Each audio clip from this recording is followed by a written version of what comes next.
আমাকে দেখে খুব লজ্জা লাগছে। আমি কি কথা বলবো?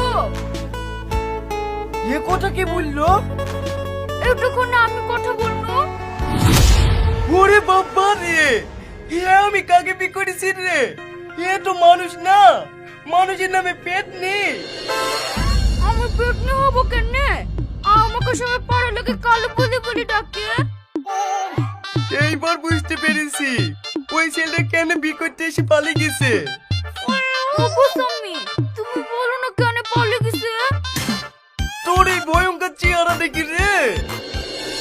সবাই বলো আমি দেখতে ভালো। আমার বড় বোনকে দেখলে না তুমি অজ্ঞান হয়ে যাবা। আমারই তো ভয় লাগে। ওর আবার কোথায় বিয়ে হয়েছে? আর বিয়ে কেন হবে? আমাকে পছন্দ করে না আর লাল পরে বলি। এই তুই আর বেশি কথা বলিস নি তো, ঘুমা। কেন তুমি ঘুমাবো?